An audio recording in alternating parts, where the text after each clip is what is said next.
Assalamualaikum warahmatullahi wabarakatuh. Dan juga tentang dirayahnya, yaitu matannya, kontennya itu kira-kira apa iya sih yang seperti itu disampaikan oleh Rasulullah. Akhirnya meragukan, nggak mungkin Rasulullah mengatakan seperti itu. Nah berarti kan kontennya itu terpengaruh oleh si pencatat. Makanya kemudian dalam ilmu hadis kedua hal ini disaring bener-beneran, yang riwayahnya bener-bener kuat, tidak terputus sanadnya, dan diroyahnya juga benar-benar kuat, itu memang benar disampaikan oleh Rasulullah. Karena apa? Karena seperti saya katakan tadi, karena ketika Rasulullah melakukan sesuatu, ketika Rasulullah melarang sesuatu, ketika Rasulullah menyampaikan sesuatu, banyak yang ikut mencatat, maka tentu hal-hal yang ini bukan dari Rasulullah nih, karena banyak si A mengatakan begini, si B mengatakan, mayoritas mengatakan ini kok yang ini lain sendiri. Nah berarti itu bukan. Nah gitu. Jadi disaring yang benar-benar riwayahnya kuat dan diriwayahnya kuat.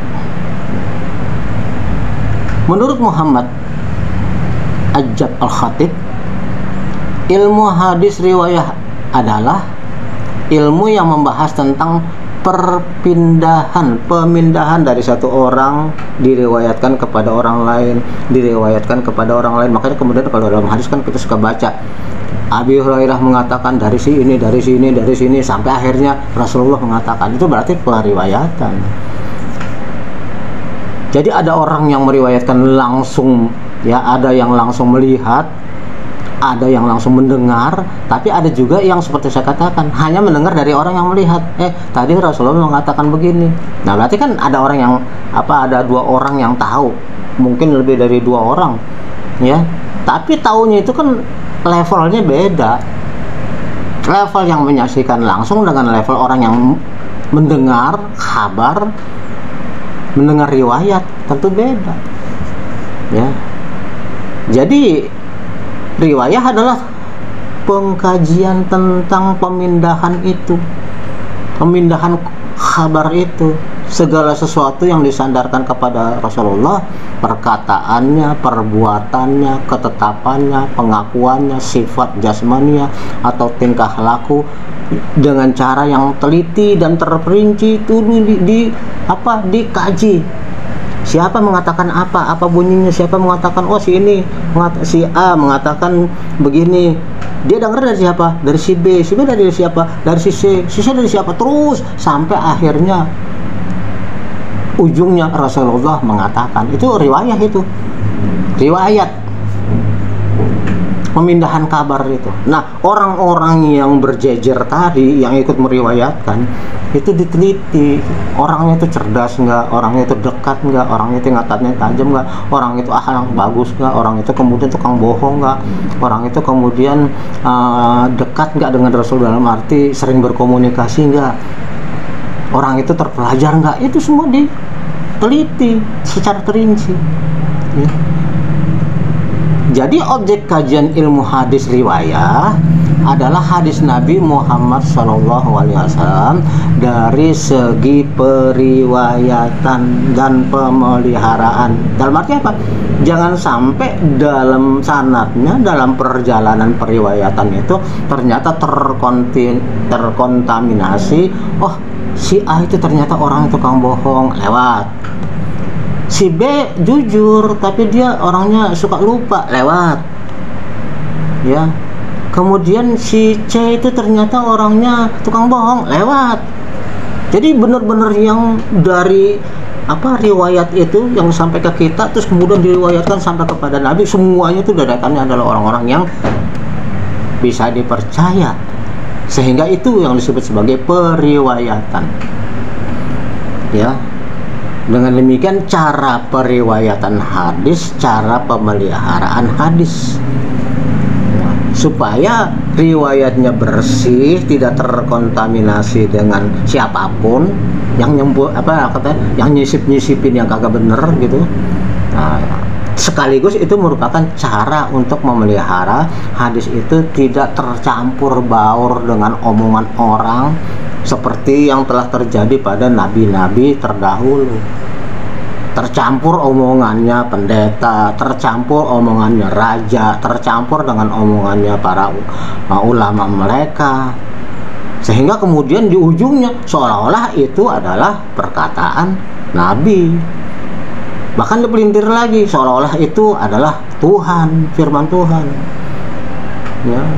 Jadi dalam Islam Al-Quran maupun hadis itu disaring benar-benaran sehingga bisa dibuktikan bahwa memang keduanya murni, jauh dari campur tangan manusia. Siapapun juga sampai detik ini memang kalau ada niat kepengen membuktikan bener nggak itu bohong kali, itu kan katanya orang Islam, katanya si Abah karena di dosen, saya tantang, silahkan pelajari, jangan menuduh kalau nggak ngerti gitu loh. Islam terbuka, silakan. Mau diselidiki, silakan. Langsung ke bahasa Arabnya, silakan. Termasuk juga pada nabi-nabi yang terdahulu, bahasa aslinya itu ada yang namanya ilmu kristologi. Itu untuk membuktikan benar nggak riwayat yang diterima oleh orang sekarang benar-benar benar-benar disampaikan oleh para nabi terdahulu, baik Isa maupun Musa. Ada ilmunya namanya kristologi. Saya juga belajar, alhamdulillah. Dan untuk membuktikan bahwa benar nggak itu benar-benar disampaikan oleh Rasulullah atau tercampur omongan orang lain, itu yang disebut ilmu hadis. Dan Anda tahu bahwa Al-Quran itu, katakanlah sekarang oleh miliaran manusia, itu mulai dari Afrika, di Amerika, di Indonesia, di manapun juga bunyinya sama.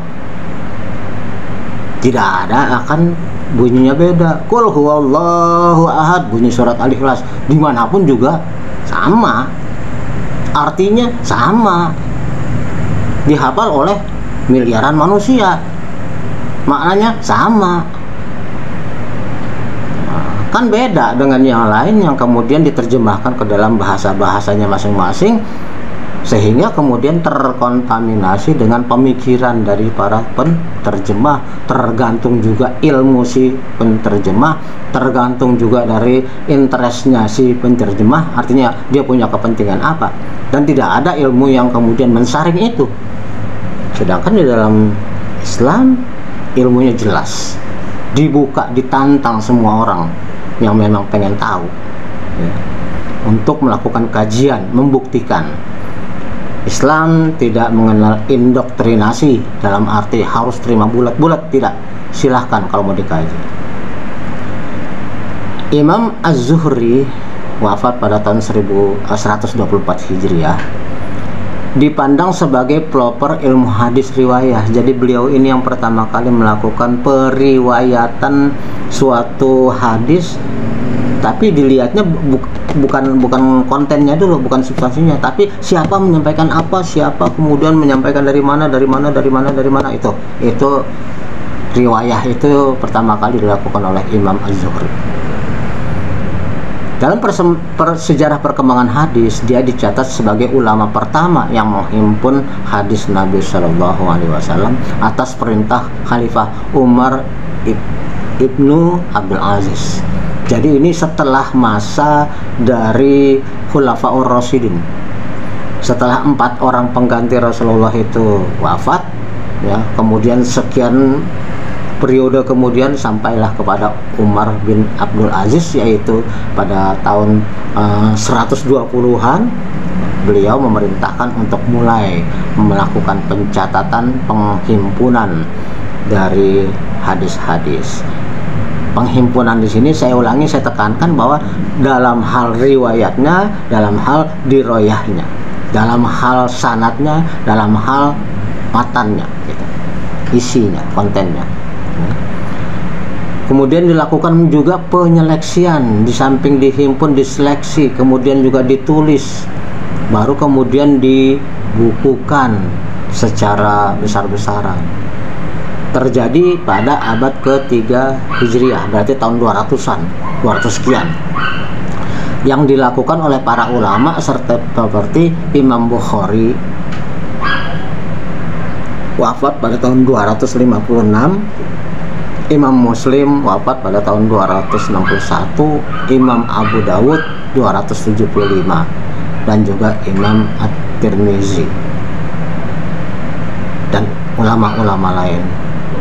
kitab-kitab tersebut, kitab hadis tadi, menjadi rujukan utama para ulama yang datang kemudian, termasuk yang kita ini.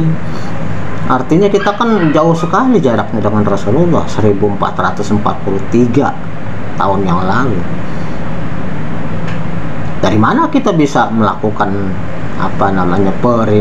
periwayatan tersebut? Silakan kalau mau melakukan periwayatan, tapi kalau memang merujuk pada ulama-ulama tersebut yang melakukan pembukuan secara besar-besaran pada tahun 200-an itu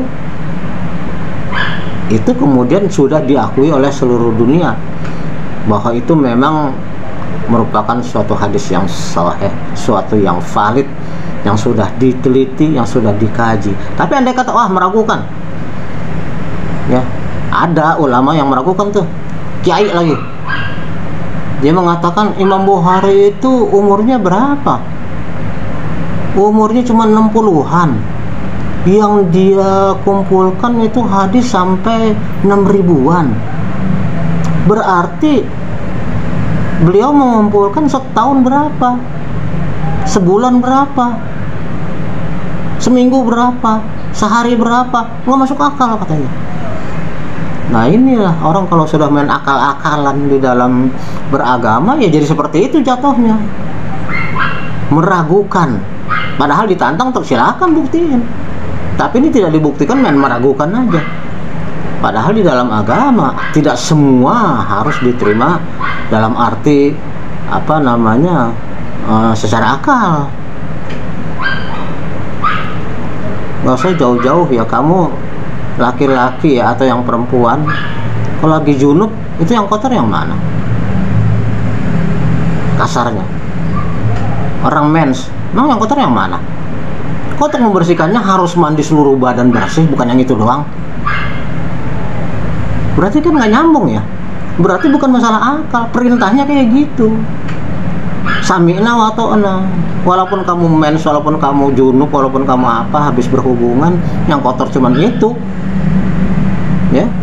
Tapi harus mandi junub, harus mandi seluruh badan, dan ada tata caranya. Begitu juga kenapa orang junub, lelaki keluar sperma kok harus mandi junub? Padahal kalau kencing yang keluarnya najis tidak harus mandi. Kan sperma tidak najis, kencing najis. Kenapa kalau kencing nggak perlu mandi, sementara kalau sperma keluar harus mandi? Jadi jangan ngikutin akal. Nggak semuanya harus berakal, harus berdasarkan akal. Ada hal-hal yang ditantang untuk melakukan penyelidikan, tapi ada hal-hal yang harus kita terima apa adanya. Kayak tadi, apa urusannya kok habis katakanlah berhubungan suami istri, kemudian dua-duanya harus mandi dan nggak boleh sholat dulu, nggak boleh baca Quran, harus mandi dulu, harus mandi junub dulu? Hubungannya apa coba? Nggak bisa kan diterangkan secara akal, ya kan? Perempuan kenapa setelah habis mensnya selesai dalam periode tertentu, kenapa harus mandi junub? Kan tiap hari juga mandi. Kenapa kalau mandi junub itu berarti dia tetap dalam keadaan kotor, tidak boleh baca Quran karena masih terhitung junub? Apa hubungan? Tiap hari juga mandi, sehari 3 kali mandi juga kok. Tapi kenapa giliran mens itu berakhir harus mandi junub lagi? Ya, itu berarti tidak semuanya harus didasarkan pada akal-akalan. Begitu juga Isra Mi'raj Nabi dari Mekah ke Palestina, dari Palestina naik ke Sidratul Muntaha, ke langit ke-7. Bagaimana terima akal sehat? Penerbangan secepat apapun sampai detik ini di zaman modern nggak ada yang bisa secepat itu. Dari Mekah ke Palestina, dari Palestina kemudian naik ke Sidratul Muntaha, itu bukan di langit, bukannya di bulan loh, bukan di planet Mars, tapi di langit ke-7. Nyampe lagi sebelum subuh. Nggak masuk akal. Ya berarti jangan main akal-akalan. Nah berarti juga bahwa si kiai tadi yang mengatakan bahwa Imam Bukhari itu bisa mengumpulkan 6.000 sekian ayat, bukan 6.000 ya, saya lupa ya, 600.000 apa 60.000, nanti kita pastikan lagi deh. Yang jelas ya udah ribuan, di angka 6 terus ribuan lagi. Bagaimana setahunnya berapa yang dia hafalkan, kemudian sebulannya, seminggunya, seharinya, nggak masuk akal. Anak umur 4 tahun aja yang bisa baca Quran. Emang nggak pernah kamu dengar riwayatnya? Atau nggak pernah kamu lihat YouTube-nya itu anak 4 tahun, anak Afrika itu baru 4 tahun hafal Al-Quran? Dan itu banyak orang yang menyaksikan. Bukannya apa? Bukannya karang-mengarang bebas, bukan. Bisa dibuktikan. Masuk akal tuh. 4 tahun. 4 tahun belajar ngomongnya belum bener kan? Kalau dicadel ya yang sempurna sendiri belum tentu lancar. Kalau kita mau udah umur dewasa mungkin, tapi juga nggak mungkin. Saya sendiri nggak hafal Al-Quran seluruhnya. Juz Ammah aja saya nggak hafal semuanya kok, terutama yang panjang-panjang, apalagi Al-Quran. Yang biasanya hafal Al-Quran itu kan kalau masuk pondok pesantren memang diajarin ilmu cara menghafalnya. Kalau saya yang memang bukan orang pesantren, hanya mempelajarinya dan juga peninggalan orang tua saya, ya tentu saya nggak hafal semuanya itu. Ya, jadi dengan demikian jelas ya bahwa kita terhadap ketentuan-ketentuan di dalam agama tidak semuanya bisa diakal-akalin.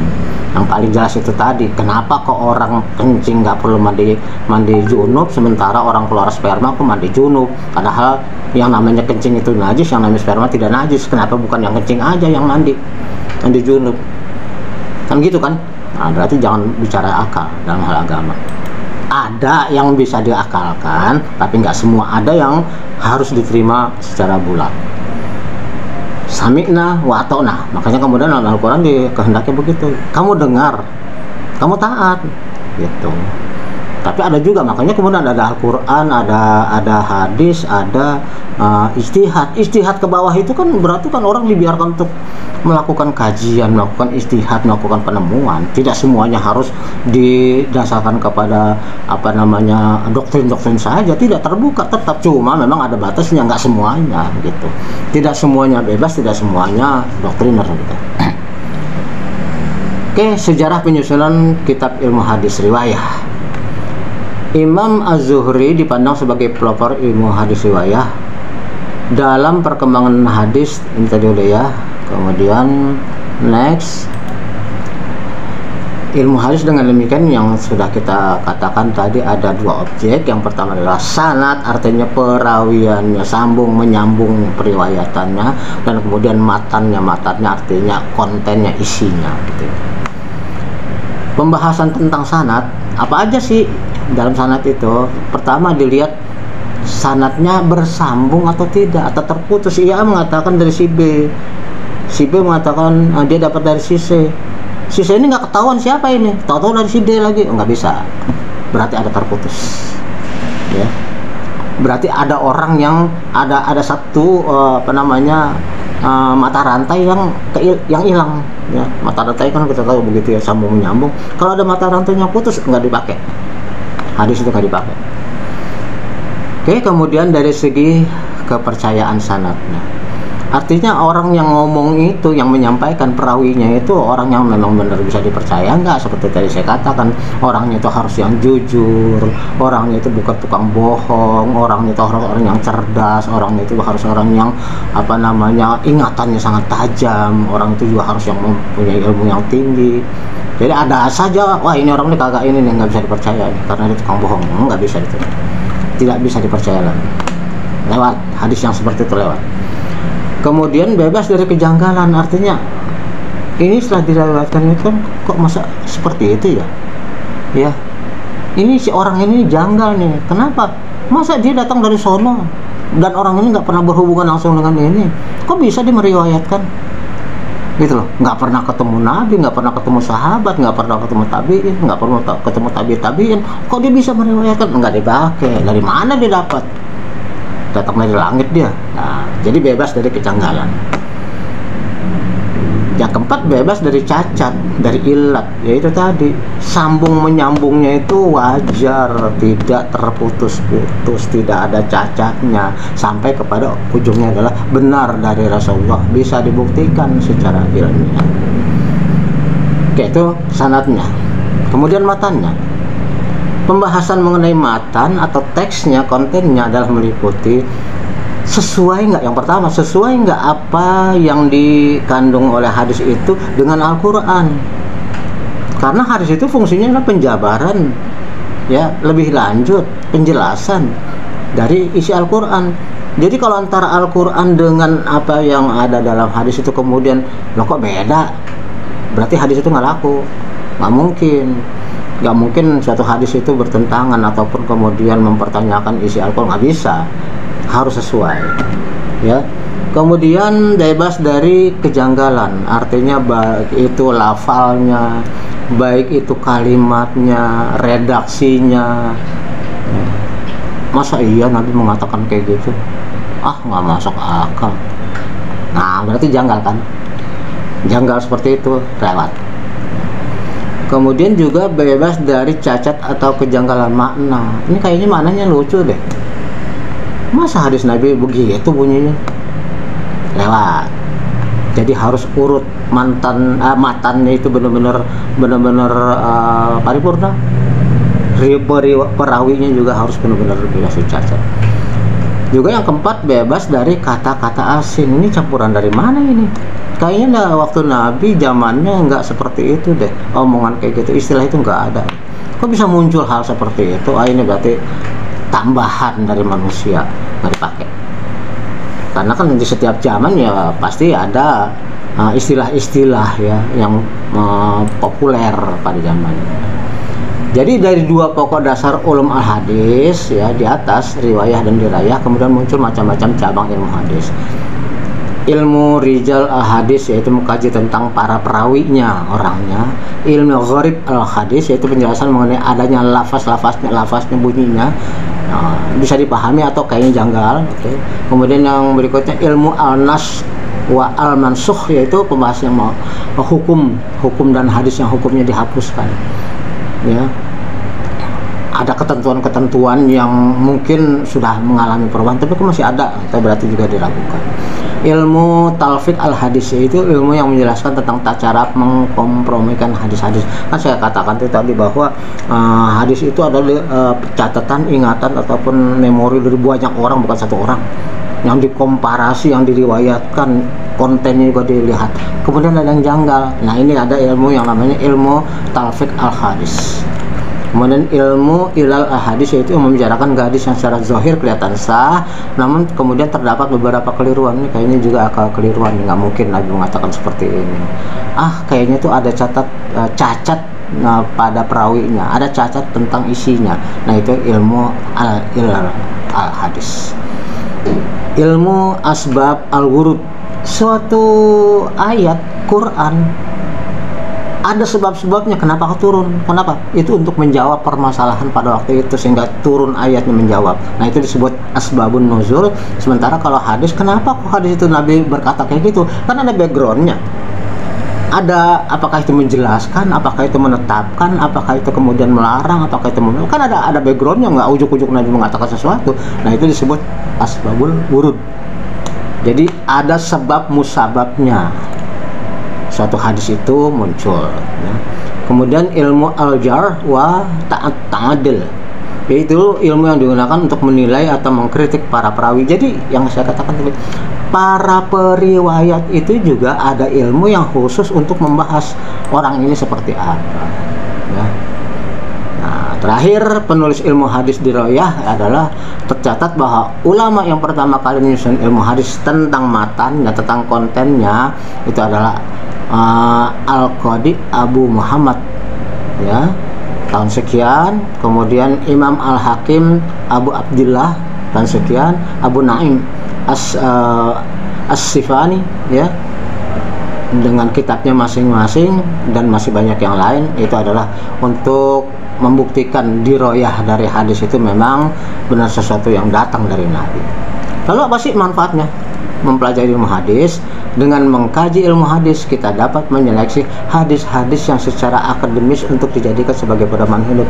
Hadis itu kan adalah pedoman hidup yang menerjemahkan maksudnya Al-Quran. Ya tentu hadis-hadis ini harus disaring secara ketat, jangan sampai itu kemasukan unsur yang bukan dari Nabi tapi dari orang lain. Tidak dibolehkan, meskipun itu dari istrinya kayak mau dari sahabat kayak mau siapapun juga tidak bolehkan, murni datang dari Nabi. Jadi hadis itu bicara tentang Rasulullah. Kalau ada keluarganya atau sahabatnya, itu adalah para perawi yang mereka itu mengatakan, aku mendengar Rasulullah ngomong begini gitu. Aku melihat Rasulullah mengatakan seperti itu. Nah, itu mereka masuknya ke perawi, bukan kepada hadisnya. Ya. Jadi hadisnya adalah 100% tentang Rasulullah.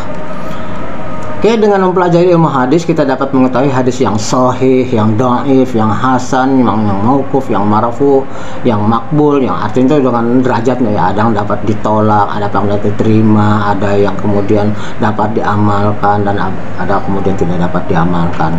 Jadi itu untuk mengklasifikasi, ini hadis maksudnya hadis yang sahih, itu hadis yang hasan, itu hadis yang dhaif, itu hadis yang makbul, atau hadis yang mardud, yang apa namanya tidak bisa dijalankan ya, yang ditolak gitu.